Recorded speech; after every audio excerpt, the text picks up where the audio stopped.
নমস্কার, সুরমা বার্তায় আপনাদের স্বাগত জানাই। আমি অঙ্কিতা। দেখে নিচ্ছি আজকের সংবাদ শিরোনাম।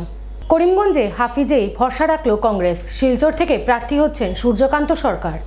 আসাম ত্রিপুরার চুরাইবাড়ি সীমান্তে পুলিশি অভিযানে 1.5 কোটি টাকার নিষিদ্ধ ফ্যান্সি ডিল সহ আটক 2।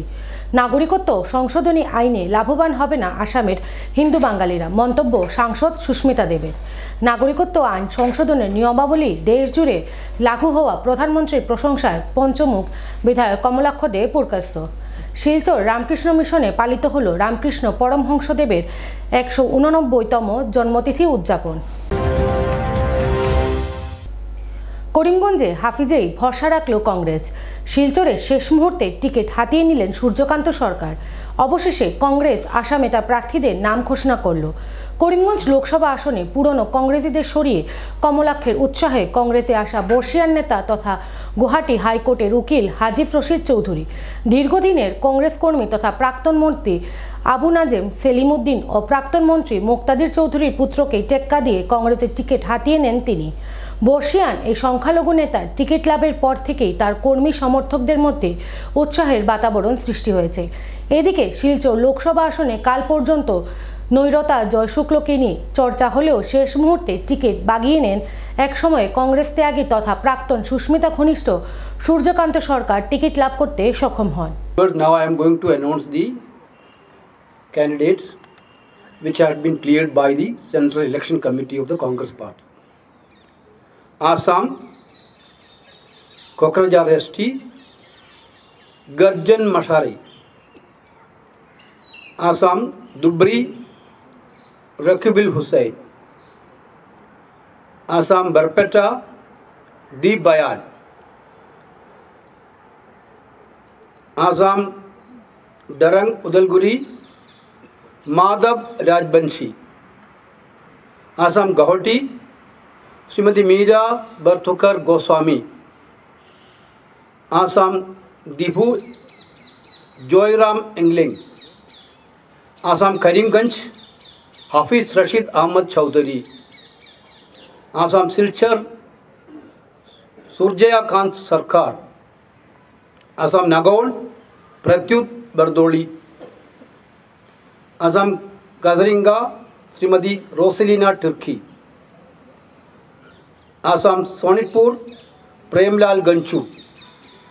Assam, Jorhat, Gaurav Gogoi. Assam Tripura সীমান্তের চুরাইবাড়িতে ফের জব্দ ব্যাপক পরিমাণে নেশাজাতীয় কফ সিরাপ। আসাম হয়ে ত্রিপুরা যাওয়ার পথে একটি ট্রাক থেকে জব্দ ৯৭০০ বোতল নিষিদ্ধ কফ সিরাপ। গোপন সূত্রের খবরের উপর ভিত্তি করে চুরাইবাড়ি থানার পুলিশ WB472013 নম্বরের একটি গাড়িতে তল্লাশি চালিয়ে অন্য সামগ্রীর আড়ালে লুকিয়ে থাকা ১৯৩টি কার্টুনে ৯৭০০ বোতল নিষিদ্ধ কোডিন ফসফেট জাতীয় ফ্যান্সি ডিল ও এসকাফ কফ সিরাপ জব্দ করে। জব্দ হওয়া কফ সিরাপগুলোর বাজার মূল্য 1.5 কোটি টাকার অধিক হবে বলে জানা যায়। পুলিশ এই ঘটনায় জড়িত থাকায় সদানন্দ রায় ও সঞ্জয় রায়কে আটক করে জিজ্ঞাসাবাদ চালিয়ে যাচ্ছে। স্পেশাল নাকা টিম আমার চুরাইবাড়ি ওয়াচ পোস্টত আমি অপারেশনাল আছিলে, আমার সোর্স ইনফরমেশন আছিলে। এটো রিগার্ডিং আমি ট্রাক ডিটেক্ট কৰিছো, ওয়েস্ট বেংগল ৰেজিষ্টাৰ্ড ট্ৰাক। তাতে আমি দুজন মানুহক এপ্ৰিহেণ্ড কৰিছো, সদানন্দ ৰায় আৰু সঞ্জয় ৰায়। তেওঁলোক ওয়েস্ট বেংগলৰ নিবাসী হয়। টোটেল এপ্ৰক্সিমেটলি 9700 কোডিন ফসফেট কন্ট্ৰাবেণ্ড কফ সিৰাপ আমি ডিটেক্ট কৰিছো। এইটো বেন কন্ট্ৰাবেণ্ড কফ সিৰাপ হয়। এইটো অসমৰ থ্ৰু দি স্মাগলিং কৰি বেলেগ ৰাজ্যত লৈ গৈ আছিলে। এইটো বজাৰ মূল্য এৰাউণ্ড 1.5 crores হয়।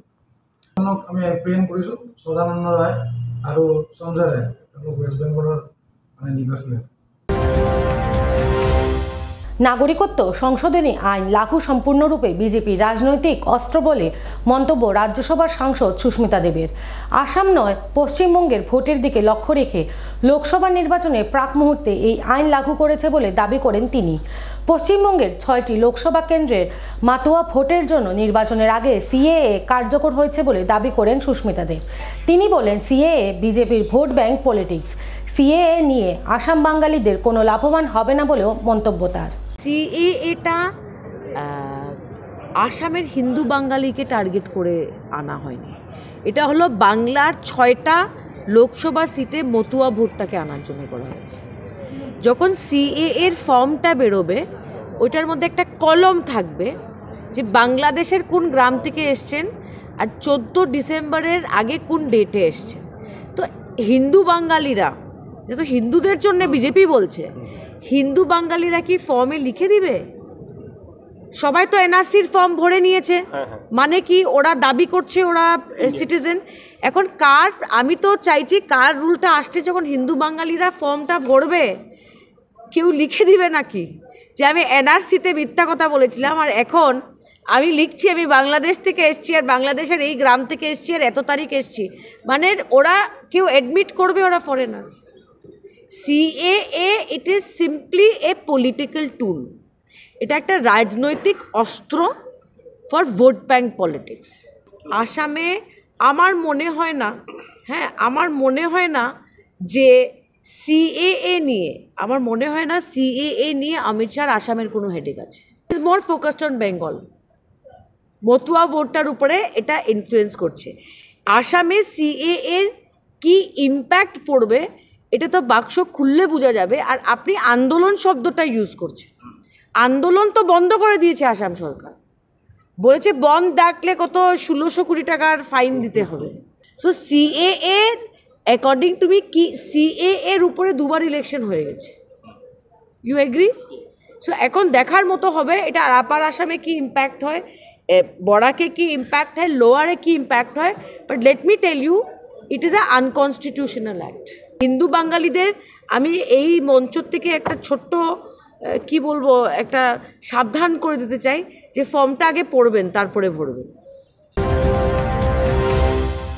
নাগরিকত্ব সংশোধনী আইনকে ঐতিহাসিক বলে দাবি কমলাক্ষ দেব পুরকাইস্তের। সারা দেশে নাগরিকত্ব সংশোধনী আইনের রুল রেগুলেশন লাগু করায় প্রধানমন্ত্রী নরেন্দ্র মোদীর প্রশংসায় পঞ্চমুখ বিধায়ক কমলাক্ষ দেব পুরকাইস্ত। 2 বছর আগেও যে আইনকে কালো আইন বলে দাবি করেছিলেন সেই আইনের প্রশংসায় পঞ্চমুখ হলেন তিনি। নাগরিকত্ব সংশোধনী আইন নিয়ে মুখ্যমন্ত্রী হিমন্ত বিশ্ব শর্মার পদক্ষেপকেও প্রশংসা করেন তিনি। ভারতের পার্শ্ববর্তী দেশে হিন্দুরা ধর্মীয় কারণে নির্যাতিত হলে হিন্দু প্রধান ভারত ওই তাদের শেষ আশ্রয়স্থল বলে মন্তব্য তার। নাগরিকত্ব সংশোধনী আইন লাগু হলে বাঙালিদের ভোটের সমস্যা সহ বাকি সকল সমস্যার সমাধান হবে বলেও তিনি উল্লেখ করেন। এইদিকে 2011 থেকে মুখ্যমন্ত্রী হিমন্ত বিশ্ব শর্মার সান্নিধ্যে তিনি চলছেন বলে মন্তব্য তার। দল পরিবর্তন না করলেও হিমন্ত বিশ্ব শর্মা মুখ্যমন্ত্রী হওয়ার পর থেকে যেভাবে রাজ্যের উন্নয়ন করে যাচ্ছেন সেই উন্নয়নকে দেখেই তিনি মুখ্যমন্ত্রীকে সমর্থন করছেও বলেন জানান। সমাজে এক সুস্থ বাতাবরণ তৈরি করে আসামকে ভারতবর্ষের মধ্যে এক উল্লেখযোগ্য স্থানে নিয়ে যাওয়ার জন্য মুখ্যমন্ত্রী হিমন্ত বিশ্ব শর্মা কাজ করে যাচ্ছেন বলেও তিনি মন্তব্য করেন। সঙ্গে সঙ্গে যখন ক্যাব হয়েছিল অর্থাৎ বিল যখন উত্থাপন হয়েছিল তার আগে থেকে এবং কা হওয়ার পর রুল ফ্রেমওয়ার্ক আগ অব্দি এবং আজকে অব্দি এই সময়ে আসামে বিভিন্ন সময় বিভিন্নভাবে আন্দোলন হয়েছে, কিন্তু আমাদের মাননীয় মুখ্যমন্ত্রী প্রত্যেকটা সময় যখন কা নিয়ে বিপুল আন্দোলন হয়েছিল আসামে তখনও উনি দৃঢ়তার সঙ্গে যে স্ট্যান্ড নিয়েছিলেন, যে কথাগুলো বলেছিলেন আজকের দিনে সেই কথাগুলো বলছেন। কথার মধ্যে কোনো তারতম্য হয়নি না, অর্থাৎ কার ফলে কি হবে সেই কথাগুলো উনিও তখনও জাস্টিফিকেশন দিয়েছিলেন, আজকে উনি সেই কথাগুলো বলছেন। তাই প্রধানমন্ত্রী এবং আমাদের মাননীয় মুখ্যমন্ত্রীকে আমি আমার ধন্যবাদটুকু জ্ঞাপন করছি। আর বিশেষ করে বাংলাদেশে যদি কোনো সনাতন ধর্মাবলম্বী ধর্মীয় কারণে নির্যাতিত হয়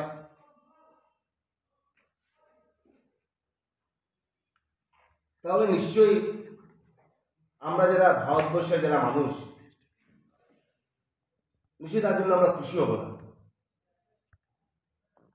আমাদের ব্যথা লাগাটা স্বাভাবিক।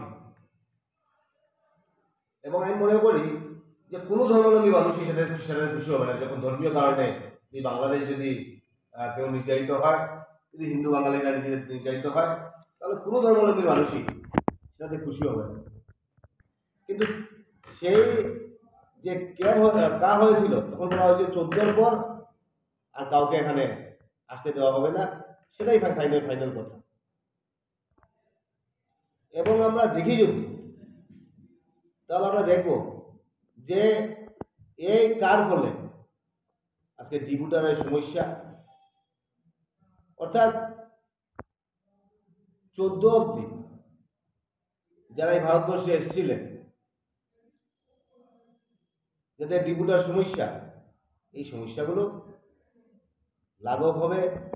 যদিও এখন সংখ্যা বলছে 80 লাখ 90 লাখ, এখন বলছে 14 লাখ 15 লাখ, সেটা মুখ্যমন্ত্রীর কথা মতে সেটা 2 থেকে 4 লাখ হবে, 2 থেকে 4 লাখ হবে, তার থেকে বেশি হবে না, কারণ সেটা তো প্রমাণ হয়ে যাবে। এখন অ্যাপ্লাই হবে, 1 বছরের ভিতরে সেটা প্রমাণ হয়ে যাবে। আলটিমেটলি যেভাবে কেউ আন্দোলন করে ভুল বোঝানোর যে প্রচেষ্টা চালানো হচ্ছে সম্পূর্ণ মিথ্যা তথ্য। এবং আমার কাছে যে তথ্য, সেই তথ্যে 71 থেকে 14 অবধি আফগানিস্তান, পাকিস্তান, বাংলাদেশ থেকে 76 লাখ মানুষ এই ভারতবর্ষে শরণার্থী হিসাবে এখানে আছেন। 76 লাখ, সেটা সরকারি তথ্য। এবং তার মধ্যেখানে প্রায় 68,600,000 পাকিস্তান থেকে এসছে, ধর্মীয় কারণে ওনারা ভারতবর্ষে এসছে। বাংলাদেশ থেকে 2,21,000, অর্থাৎ 2,21,000 মানুষ বাংলাদেশ থেকে, শুধু আসামে নয়, সেখানে ওয়েস্ট বেঙ্গল হবে, পশ্চিমবঙ্গ হবে, অনেক জায়গায় সেই মানুষগুলো এখানে আছে। সরকারি তথ্য বলে আপনার সমস্যা থেকে শুরু করে বাঙালিদের অনেক সমস্যা, এই তার ফলে এই সমস্যাগুলো সমাধান হবে। এবং বাড়তি বোঝা বা বাড়তি যেগুলো আছে সেখানে বাড়তির কিছু এই 14 অবধি যারা এখানে আসবে ওদেরকে মর্যাদা দেওয়া হবে। এবং বিশেষ করে RSS প্রধান মোহন ভাগবত কদিন আগে একটা খুব সুন্দর একটা কথা বলেছেন যে আমাদেরকে উদার হতে হবে, উদার মানসিকতায় আমাদের চিন্তাধারা করতে হবে, আমাদের উদারতা বৃদ্ধি করতে হবে।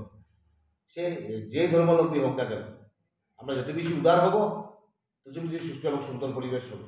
এবং আমি মনে করি এই কার ফলে একটা সুষ্ঠু সুন্দর একটা পরিবেশ হোক, সুন্দর একটা বাতাবরণ হোক।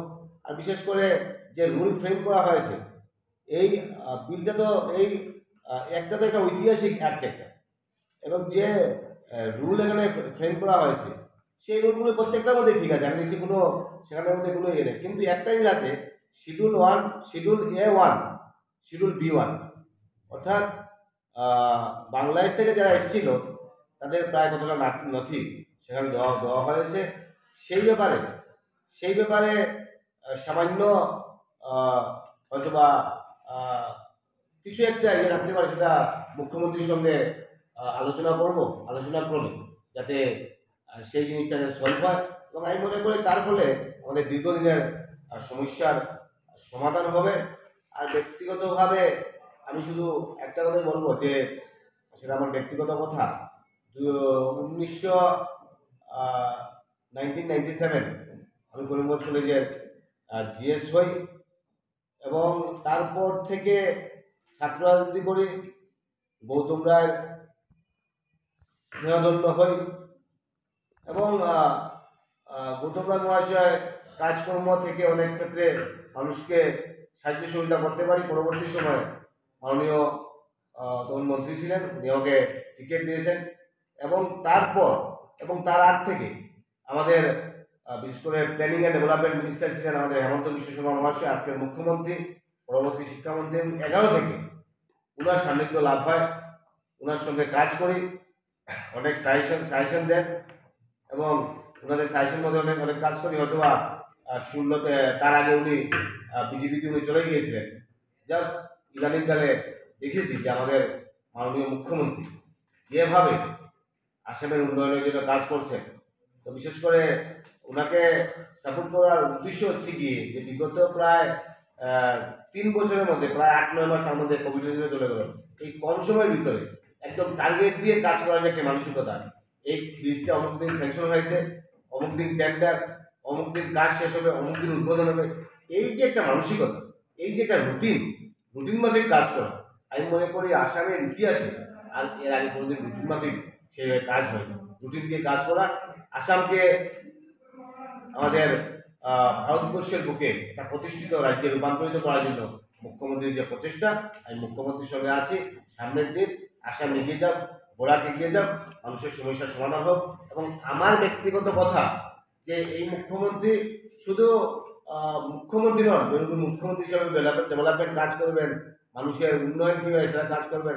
আমি মনে করি উনি একজন সামাজিক সমাজটাকে ঠিক করার জন্য, অর্থাৎ সংস্কারের জন্য, সমাজকে ঠিক করার জন্য, সমাজের সুষ্ঠু বাতাবরণ, বিশেষ করে আজকে দেখা যায় যদি সুদকুর, আজকে মাটির দালাল থেকে শুরু করে বিভিন্নভাবে সমাজকে ড্রাগস থেকে শুরু করে এই সমাজকে সুস্থ রাখার জন্য, সুন্দর রাখার জন্য ওনার যে একটা প্রচেষ্টা, অর্থাৎ আমি মনে করি যে আজকে ভারতবর্ষের ইতিহাসে হয়তোবা আমাদের মুখ্যমন্ত্রী আছেন, হয়তোবা আরও থাকবেন, তারপর মুখ্যমন্ত্রী কিছু থাকবেন না, কিন্তু ইতিহাসের পাতায় সেগুলো কোথাও লেখা থাকবে যদি সমাজ সংস্কার করার জন্য, সুষ্ঠু সুন্দর বাতাবরণের জন্য ওনার যে প্রচেষ্টা।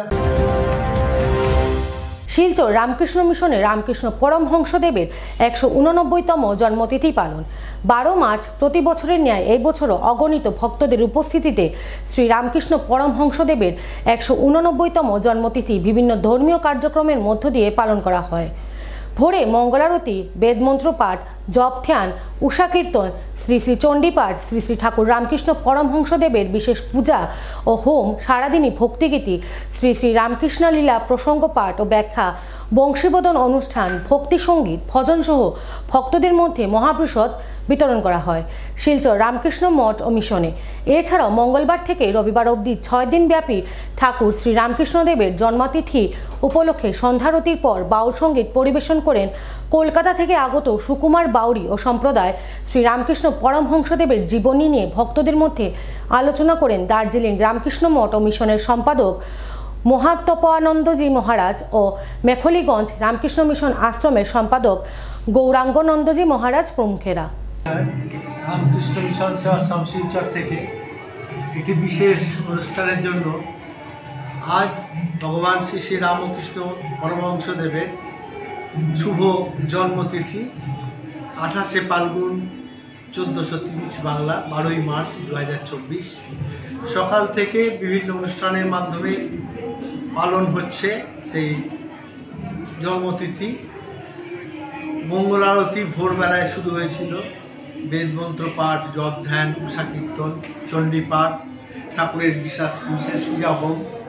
এরপর সারাদিন ধরে বিভিন্ন সঙ্গীতের অনুষ্ঠান আছে, প্রসাদ বিতরণ আছে, পুষ্পাঞ্জলি সব হয়েছে। অন্যান্য বছরের মতো এবছরও মঙ্গলবার থেকে রবিবার পর্যন্ত এই 6 দিন ধরে ঠাকুরের জন্মতিথি উৎসব পালন হবে। এই উৎসবে কলকাতা থেকে সুকুমার বাউরি বাউল সম্প্রদায় আসবেন। এছাড়াও দার্জিলিং রামকৃষ্ণ মিশনের অধ্যক্ষ স্বামী মহাতপানন্দ এবং মেখলিগঞ্জ রামকৃষ্ণ মিশনের অধ্যক্ষ স্বামী গৌরাঙ্গানন্দজিও আসবেন আলোচনা করার জন্যে, ধর্ম প্রসঙ্গ করার জন্যে। এই কয়েকটা দিন ভক্তদের মধ্যে খুব একটা ভক্তিভাবের প্রাবল্য দেখা যায়। সবাইকে আমরা আহ্বান করছি এই অনুষ্ঠানে যোগদান করার জন্যে। কয়েকদিন ধরে অনুষ্ঠানটিকে আপনারা যোগদান করে সাফল্যমণ্ডিত করবেন। ঠাকুর মা স্বামীর কাছে প্রার্থনা করছি আপনাদের সবার কল্যাণ। ফিরে আসি ছোট্ট একটা বিজ্ঞাপন বিরতির পর, সঙ্গে থাকুন। আনন্দ সংবাদ, আনন্দ সংবাদ, আনন্দ সংবাদ। উচ্চ ও গুণগত মানের শিক্ষা পরিষেবা নিয়ে করিমগঞ্জে যাত্রা শুরু করল প্রণবানন্দ বিদ্যা মন্দির। আপনি কি আপনার বাচ্চার পড়াশোনা নিয়ে চিন্তায় আছেন? এবার আপনাদের চিন্তা দূর করতে গুণগত শিক্ষা নিয়ে করিমগঞ্জে যাত্রা শুরু করল প্রণবানন্দ বিদ্যা মন্দির। প্রথমবারের মতো টাটা ক্লাস এইজের মাধ্যমে স্মার্ট ক্লাসের সুবিধা নিয়ে এসেছে প্রণবানন্দ বিদ্যা মন্দির। 18 ডিসেম্বর থেকে সোম থেকে শনিবার সকাল 9:30 ঘটিকা থেকে 2 ঘটিকা অবধি স্কুল প্রাঙ্গণ থেকে ভর্তি ফর্ম সংগ্রহ করতে পারবেন।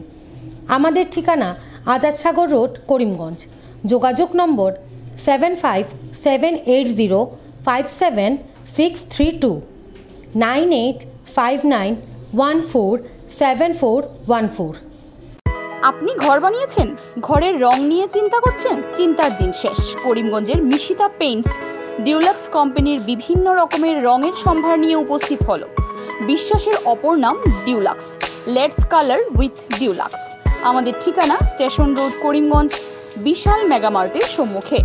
যোগাযোগ নম্বর 9854299300 9401449722।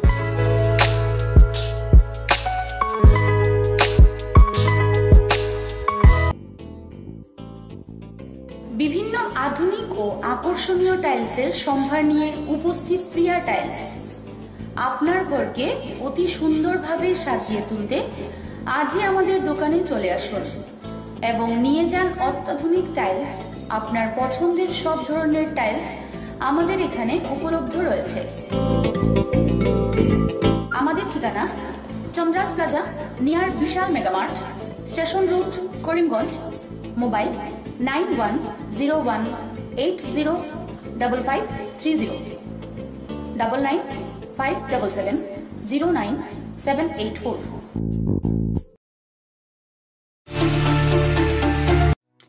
আপনি কি শ্বাসকষ্ট, বুকে ব্যথা, পিঠে ও কোমরে যন্ত্রণা, হাতে পায়ে ঝিনঝিন করা, মাথা ব্যথা সহ হার্ট, বাইপাস সার্জারি, কিডনিজনিত বিভিন্ন রোগে ভুগছেন? তাহলে আর চিন্তা নেই। এবার থেকে করিমগঞ্জের নিউ লাইফলাইন হসপিটাল এ আয়ুষন্দ্রা সুপার স্পেশালিটি হসপিটাল গুয়াহাটির বিশেষজ্ঞ ডাক্তাররা রোগী দেখতে করিমগঞ্জে উপস্থিত হবেন। 12 মার্চ রোগী দেখবেন ডক্টর সিমরনজিৎ সিং। 14 মার্চ রোগী দেখবেন হৃদরোগ বিশেষজ্ঞ ডক্টর আদিত্য ভাস্কর। 15 এবং 16 মার্চ রোগী দেখবেন ডক্টর বি শ্রী হর্ষা। রোগী দেখতে করিমগঞ্জে উপস্থিত হবেন। আমাদের ঠিকানা new lifeline hospital and research centre. অগ্রিম বুকিংয়ের জন্য যোগাযোগ করুন 7399195391 9678806896 9854135470। আনন্দ সংবাদ, আনন্দ সংবাদ।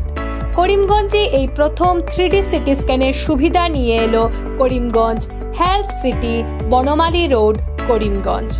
পুরো শরীর 3D সিটি স্ক্যানের সুবিধা এখন পাচ্ছেন করিমগঞ্জে। আন্তর্জাতিকভাবে বিখ্যাত ডাক্তার দ্বারা রিপোর্ট।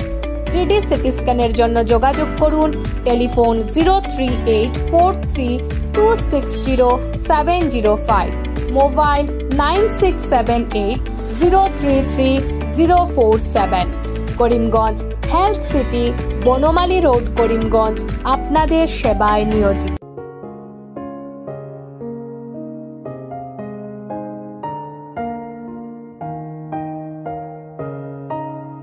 চিকিৎসা সেবায় নতুনত্ব নিয়ে হাজির নিউ লাইফলাইন হাসপাতাল। অত্যাধুনিক প্রযুক্তিতে এখানে pinhole surgery, gallbladder, appendix surgery করা হয়। শিলচর মেডিকেল কলেজের সার্জারি বিভাগের অতিরিক্ত প্রফেসর ডক্টর RC শ্যাম সার্জারিগুলি করবেন। তাছাড়া তিনি প্রতি শনিবার বিকেল 3টে থেকে OPD-তে রোগী দেখবেন। রয়েছেন শিশুরোগ বিশেষজ্ঞ ডক্টর গুলজার হোসেনও।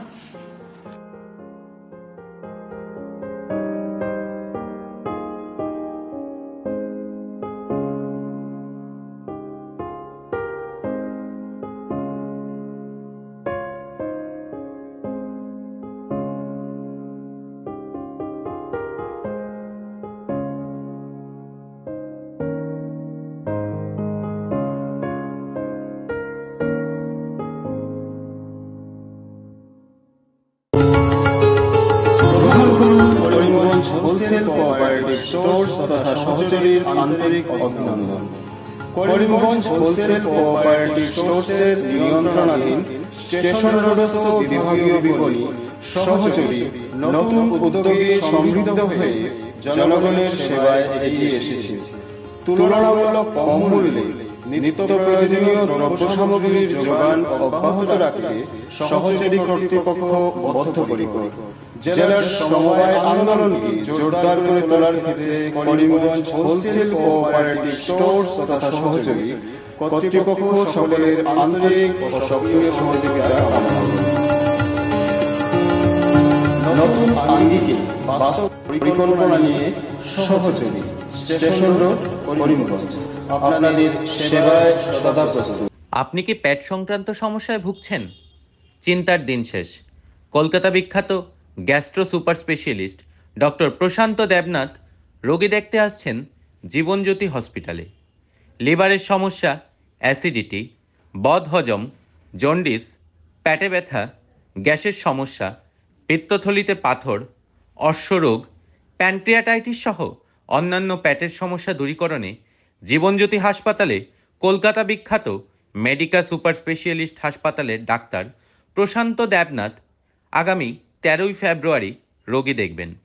আমাদের ঠিকানা জীবনজ্যোতি হসপিটাল, নিলামবাজার, দুর্গানগর রোড, দাসগ্রাম, করিমগঞ্জ, আসাম।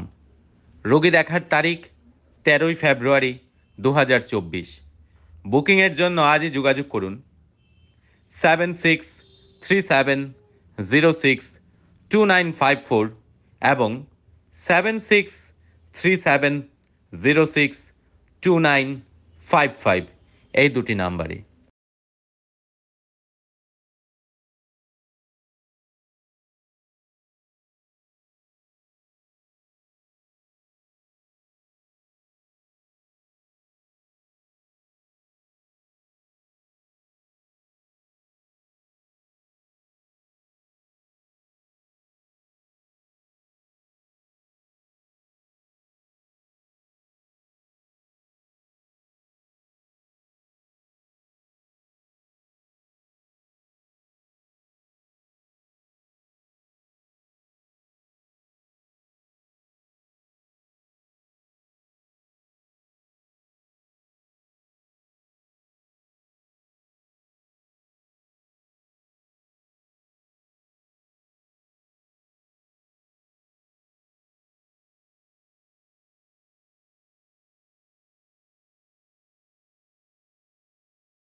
সুরমা বার্তা আজ এ পর্যন্তই। আগামীকাল আবারও দেখা হচ্ছে একই সময় একই চ্যানেলে। নমস্কার।